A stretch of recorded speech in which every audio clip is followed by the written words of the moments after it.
Pembacaan kitab Injil dibaca dari Injil Yohanes 15 ayat 26 sampai 27. Yohanes 15 ayat 26 sampai 27 dilanjutkan dengan pasal 16 ayat 4 sampai 15. Demikian bunyi Injil Yesus Kristus. Jikalau penghibur yang akan kuutus dari Bapa datang, yaitu roh kebenaran yang keluar dari Bapa, ia akan bersaksi tentang aku. Tetapi kamu juga harus bersaksi karena kamu dari semula bersama-sama dengan aku. Tetapi semuanya ini kukatakan kepadamu supaya apabila datang saatnya kamu ingat bahwa aku telah mengatakannya kepadamu. Hal ini tidak kukatakan kepadamu dari semula, karena selama ini aku masih bersama-sama dengan kamu. Tetapi sekarang aku pergi kepada Dia yang telah mengutus aku, dan tiada seorang pun di antara kamu yang bertanya kepadaku, kemana engkau pergi? Tetapi karena aku mengatakan hal itu kepadamu, sebab itu hatimu berduka cita. Namun benar yang kukatakan ini kepadamu adalah lebih berguna bagi kamu jika aku pergi. Sebab jikalau aku tidak pergi, penghibur itu tidak akan datang kepadamu. Tetapi jikalau aku pergi, aku akan mengutus dia kepadamu. Dan kalau ia datang, ia akan menginsyapkan dunia akan dosa, kebenaran, dan penghakiman. Akan dosa karena mereka tetap tidak percaya kepadaku, akan kebenaran karena aku pergi kepada Bapa dan kamu tidak melihat aku lagi. Akan penghakiman karena penguasa dunia ini telah dihukum. Masih banyak hal yang harus kukatakan kepadamu, tetapi sekarang kamu belum dapat menanggungnya. Tetapi apabila ia datang, yaitu roh kebenaran, ia akan memimpin kamu ke dalam seluruh kebenaran. Sebab ia tidak akan berkata-kata dari dirinya sendiri, tetapi segala sesuatu yang didengarnya itulah yang akan dikatakannya, dan ia akan memberitakan kepadamu hal-hal yang akan datang. Ia akan memuliakan aku, sebab ia akan memberitakan kepadamu apa yang diterimanya daripadaku. Segala sesuatu yang Bapa punya adalah aku punya, sebab itu aku berkata, ia akan memberitakan kepadamu apa yang diterimanya daripadaku. Demikian pembacaan Injil Yesus Kristus. Berbahagia kita yang memelihara firman Allah di dalam hidup kita. Haleluya.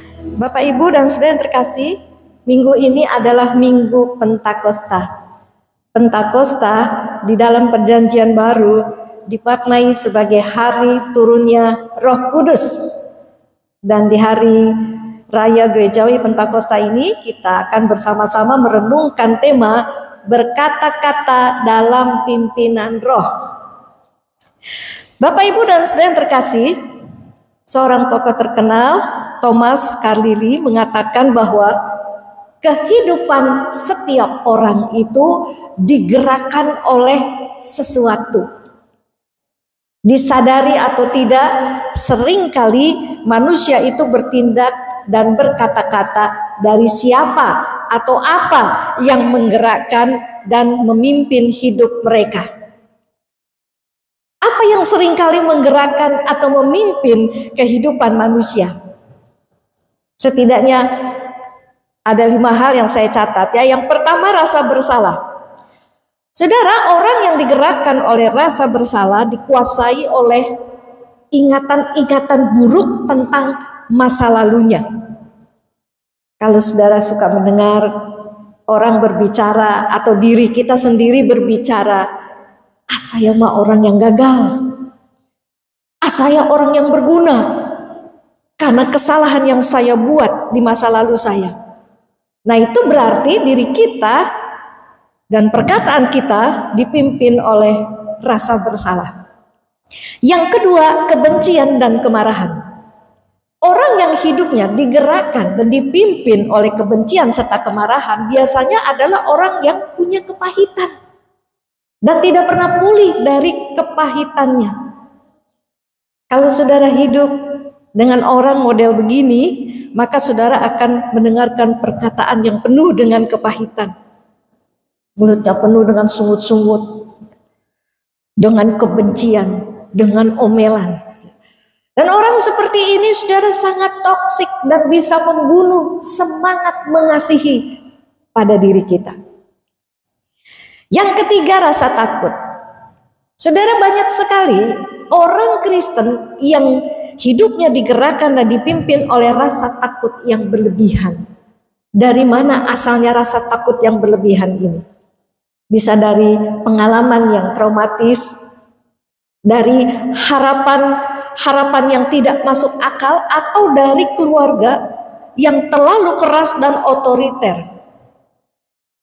Orang yang hidupnya digerakkan oleh rasa takut, perkataannya seringkali menakut-nakuti baik dirinya sendiri maupun orang lain. Dirinya penuh kekhawatiran sehingga membuat iman sendiri dan iman orang lain menjadi ciut. Lalu yang keempat, materialisme atau keduniawian. Saudara, orang yang digerakkan dan dipimpin oleh materialisme, Alkitab menyebutnya kedagingan dan keinginan mata. Omongannya adalah seputar apa yang duniawi. Ya, seperti uang, kesuksesan materi lainnya. Wah, saya sudah punya jabatan ini. Saya sudah punya rumah sekian, tabungan saya sekian, ya, dan lain sebagainya. Fokusnya adalah apa yang duniawi, apa yang jadi kenyamanan hidupnya. Dan orang-orang seperti ini selalu pamer, mengutamakan pansos, ya. Perkataannya seringkali menyombongkan materi yang dimilikinya. Jangan heran, saudara, kalau di medsos kita banyak sekali lihat orang-orang yang tiba-tiba flexing, ya. Yang kelima, kebutuhan akan pengakuan. Saudara, orang yang hidupnya dipimpin dengan kebutuhan akan pengakuan, perkataannya itu selalu difokuskan untuk menyenangkan orang lain. Orang seperti ini akan mengikuti tekanan orang lain demi mendapatkan pengakuan dari mereka. Akibatnya perkataan mereka seringkali tidak benar atau tidak tulus. Nah, Bapak, Ibu, dan saudara yang terkasih, rasa bersalah, kebencian, rasa takut, materialisme, dan pengakuan seringkali memimpin kehidupan orang yang percaya, sehingga orang-orang percaya itu tidak mengalami damai dan sukacita dalam hidupnya. Tidak bisa menjadi saksi Tuhan yang baik dalam kesehariannya. Yesus mengajarkan kepada kita siapa yang seharusnya menggerakkan dan memimpin hidup kita. Mari kita perhatikan Yohanes 16 ayat yang ke-13. Kita baca bersama-sama, 1, 2, 3. Tetapi apabila ia datang, yaitu Roh kebenaran, ia akan memimpin kamu ke dalam seluruh kebenaran. Yang seharusnya memimpin hidup kita itu adalah Roh Kudus, bukan rasa bersalah, rasa takut, apalagi kebencian dan keduniawian. Ketika kita percaya Yesus, Roh Kudus itu dianugerahkan untuk memimpin kehidupan kita dari hari ke hari. Memimpin kemana? Memimpin ke dalam seluruh kebenaran. Nah, kebenaran yang dimaksud itu kebenaran yang mana? Bukan kebenaran diri kita loh, saudara, ya. Tapi kebenaran Kristus. Yohanes 16 ayat 14 mengatakan, ia, yaitu Roh Kudus, akan memuliakan aku sebab ia akan memberitakan kepadamu apa yang diterimanya daripadaku. Kebenaran Kristus itu akan terus dinyatakan oleh Roh Kudus saat Roh Kudus memimpin hidup kita. Lalu bagaimana caranya Roh Kudus itu memimpin kita ke dalam kebenaran Kristus? Caranya kita bisa lihat di dalam Yohanes 14 ayat ke-26. Di situ Tuhan Yesus sendiri mengatakan, tetapi penghibur, yaitu Roh Kudus yang akan diutus oleh Bapa dalam namaku, Dialah yang akan mengajarkan segala sesuatu kepadamu dan akan mengingatkan kamu akan semua yang telah kukatakan kepadamu. Roh Kudus itu akan memimpin kita ke dalam seluruh kebenaran Kristus dengan cara mengingatkan kita akan ajaran Kristus yang tertulis di dalam Alkitab. Roh Kudus akan beri kita hikmat supaya kita bisa paham firman Tuhan dalam Alkitab dan kita bisa menerapkannya dalam hidup kita masing-masing. Masalahnya saudara, kita ini mau dipimpin oleh Roh Kudus atau oleh rasa bersalah, rasa takut dan kebencian kita. Banyak orang Kristen perkataannya tidak jadi berkat buat sesamanya. Kenapa? Karena kata-katanya tidak dipimpin Roh Kudus. Waktu marah, siapa yang memimpin kita bicara saat kita marah? Emosi kita, kebencian kita, pikiran negatif, curiga, atau Roh Kudus? Kalau saat marah yang keluar dari mulut kita ini kebun binatang, cacian, makian, sumpah serapah, tuduhan, kata-kata kasar, itu berarti bukan Roh Kudus yang memimpin kita, tapi emosi, hawa nafsu yang memimpin kita. Saat marah orang Kristen itu bisa tetap menguasai dirinya, ya. Kata-katanya tetap sopan, dia juga bisa tetap berkata benar. Itu tanda bahwa dia dipimpin oleh Roh Kudus. Saat kita ini kecewa, bagaimana perkataan kita? Kalau Roh Kudus memimpin kita, perkataan kita ini akan tetap penuh dengan ucapan syukur.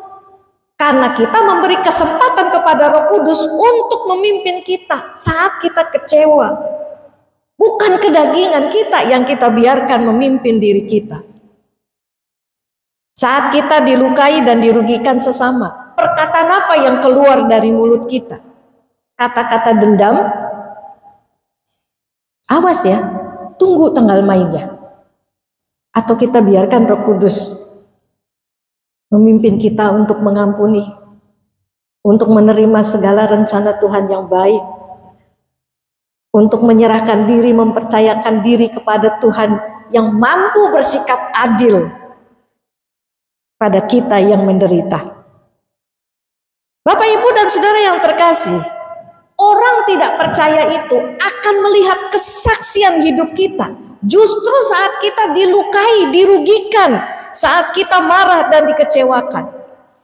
Kalau saat kita sukses, kita lalu bersyukur, kita bersuka cita, semua orang melihatnya sebagai hal yang wajar. Ya, kenapa orang Kristen itu syukuran? Ya, soalnya usahanya habis dapat untung besar, atau naik jabatan, anaknya juara dan lain sebagainya. Tapi ketika kita kena musibah, kita dirugikan, kita dikecewakan, kita diperlakukan tidak adil, kita tetap mengatakan dan melakukan apa yang benar, disitulah orang melihat kesaksian iman kita yang sebenarnya. Disitulah orang melihat siapa yang memimpin hidup kita ini. Ketika tiba hari raya Pentakosta, semua murid itu dipenuhi dengan Roh Kudus, saudara-saudara, luar biasa sekali. Lalu mereka tiba-tiba bisa berbicara dalam banyak bahasa banyak orang yang waktu itu hadir di Yerusalem. Ada yang kaget, ada yang tercengang, ya. Tapi ada juga yang berpikir negatif, lalu menyindir. Itu murid-murid Tuhan lagi mabok habis minum anggur. Lagi kepenuhan Roh Kudus, saudara. Di komen lagi mabok. Sindiran seperti ini bikin orang tersinggung. Kalau murid-murid Yesus yang lagi kepenuhan Roh Kudus ini ya, dimasukin TikTok, lalu dikasih caption gitu ya. Lagi mabok anggur manis. Kira-kira apa yang bakal terjadi? Banyak orang Kristen berteriak, wah itu pencemaran nama baik. Banyak artis sekarang mempolisikan netizen ketika komen mereka keterlaluan. Ya.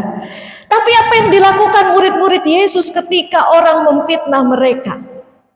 Murid-murid Yesus justru membalas komentar miring itu dengan bersaksi tentang Yesus. Roh Kudus memimpin Petrus untuk bersaksi tentang Kristus. Kalau saudara baca ya Kisah 2 mulai dari ayat 14 sampai 36, di situ Petrus berkata-kata dalam pimpinan Roh Kudus. Petrus tidak marah, Petrus tidak balik menyindir orang-orang yang memberi komen tidak benar. Tapi Petrus juga enggak diam aja loh saudara ya. Petrus justru bangkit lalu bicara tentang kebenaran Kristus. Firman Allah itu disampaikannya kepada mereka yang menyindir dirinya dan rekan-rekannya. Lalu apa hasil dari berkata-kata dalam pimpinan Roh Kudus itu saudara? Kisah 2 ayat 37 di situ menyaksikan ketika mereka mendengar hal itu hati mereka sangat terharu. Lalu mereka bertanya kepada Petrus dan rasul-rasul yang lain, apakah yang harus kami perbuat saudara-saudara? Karena bicara dalam pimpinan Roh Kudus, maka hasilnya jadi luar biasa sekali saudara. Orang yang mendengarnya jadi terharu, jadi tersentuh hatinya. Hari itu juga ada 3.000 orang percaya kepada Kristus. Coba kalau Petrus membiarkan dirinya dikuasai emosi, dikuasai kedagingannya. Tidak ada cerita kalau Petrus KKR. Tidak ada cerita 3.000 orang bertobat dan diselamatkan. Saudara, apakah kalau kita berkata-kata dalam pimpinan Roh Kudus, maka kita ini akan selalu dapat feedback atau balasan yang luar biasa ajaib seperti Petrus? Belum tentu. Memang belum tentu. Saudara ingat kisah Stefanus? Setelah dia berbicara dalam pimpinan Roh Kudus, apa yang terjadi? Dia dilempari batu saudara, lalu nyawanya melayang. Lalu apakah kita bilang, aduh Stefanus nih bodoh banget ya, kurang berhikmat, makanya dia mati. Karena dia tidak bijak menyebarkan ajaran agama Kristen kepada orang-orang yang sudah punya agama. Apa seperti itu? Tidak saudara. Kematian Stefanus itu jadi cikal bakal pertobatan Saulus yang kemudian jadi Paulus. Satu Paulus bisa membuat jutaan orang non-Yahudi percaya kepada Kristus di sepanjang masa. Tulisan-tulisan Paulus dalam surat-suratnya itu menunjukkan bagaimana Paulus itu dipimpin oleh Roh Kudus sekalipun dia menderita, ya, dia dianiaya, diperlakukan tidak adil oleh manusia bahkan oleh umat Tuhan. Paulus melihat bagaimana hidup Stefanus yang dipenuhi Roh Kudus ketika menghadapi para penganiayanya. Tidak ada makian, tidak ada sumpah serapah, apalagi kutukan yang keluar dari mulut Stefanus ketika dia meregang nyawa karena dilempari batu. Stefanus justru berteriak, Tuhan, janganlah tanggungkan dosa ini kepada mereka. Bapak, Ibu, dan saudara yang terkasih, orang-orang percaya yang berbicara dalam pimpinan Roh Kudus akan melihat kemuliaan Allah. Mereka akan lihat jiwa-jiwa yang bertobat dan dimenangkan untuk Kristus. Percuma kita jadi orang Kristen, percuma rajin ibadah, percuma rajin melayani di gereja kalau kita tidak pernah memberi diri kita dipimpin oleh Roh Kudus. Pelayanan akhirnya jadi batu sandungan untuk orang lain. Melayani tapi ribut dengan saudara seiman karena kedagingan dan emosi. Kita biarkan memimpin diri kita. Banyak gereja pecahnya tidak baik karena pemimpinnya tidak memberi dirinya dipimpin oleh Roh Kudus. Kata-katanya melukai saudara seiman lainnya karena kata-katanya tidak dipimpin oleh Roh Allah. Baru-baru ini saya membaca kesaksian yang ditulis oleh Pendeta Iswanto dari GKI Pengampun tentang kisah hidup seorang guru penabur bernama Pak Harso. Pak Harso sudah meninggal ya saudara. Pak Harso pernah mengajar murid-murid yang sangat nakal. Salah satu murid yang nakal itu adalah Immanuel Christo. Bapak Ibu tahu siapa Immanuel Christo? Tahu. Pendeta GKI Gunung Sari ya. Saat mengajar di kelas, Pak Harso ini menulis di papan tulis. Beberapa murid iseng lalu melempari Pak Harso dengan kapur. Ya, zaman dulu tuh kayak gitu ya. Anak tuh kalau nakal ya. Guru dilempar dengan kapur tulis. Ketika Pak Harso menoleh ke belakang, mau mencari tahu siapa nih yang ngelemparin dirinya dengan kapur. Semua murid pura-pura diem, pura-pura menulis, ya. Pura-pura tenang. Jadi Pak Harso tidak pernah tahu siapa murid yang iseng itu. Pak Harso meneruskan mengajar. Ya. Dia tulis lagi di papan tulis. Yang murid-murid tidak pernah sadari adalah tiba-tiba setelah dia menulis, dia langsung nengok ke belakang. Ketika dia menengok ke belakang, tepat waktu itu Immanuel Christo sedang memegang kapur dan mau melempar ke arahnya. Ketahuanlah si murid nakal itu. Dengan emosi Pak Harso mendekati Christo. Dia mau menempeleng murid nakal itu. Tapi ketika berdiri tepat di depannya, Pak Harso tidak mampu meluapkan kemarahannya. Setelah pulang sekolah, Immanuel Christo dipanggil ke ruang guru. Waktu itu cuma ada mereka berdua. Ya. Immanuel Christo didekap, lalu didoakan oleh Pak Harso. Dekapan dan doa seorang guru yang seharusnya marah terhadap kesalahannya sudah jadi pengalaman yang begitu berkesan dalam diri Immanuel Christo. Dekapan dan doa seorang guru yang sudah memilih untuk dipimpin Roh Kudus daripada dipimpin oleh emosinya telah jadi sebuah inspirasi bagi diri Immanuel Christo. Hingga akhirnya dari seorang murid yang bandel, beliau kemudian menyerahkan dirinya untuk melayani sesama, memenuhi panggilannya sebagai seorang pendeta. Bapak, Ibu, dan saudara yang terkasih, apakah kita sudah berkata-kata dalam pimpinan Roh Kudus? Mari kita belajar, berjuang, beri diri kita setiap hari untuk dipimpin oleh Roh Kudus. Roh Kudus yang sudah memenuhi murid-murid Yesus. Roh Kudus itu jugalah yang rindu memenuhi dan memimpin diri kita, saudara-saudara.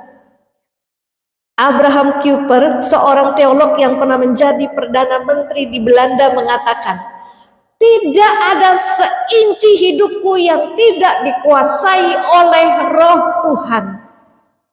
Biarlah doa Kuyper ini juga menjadi doa kita semua.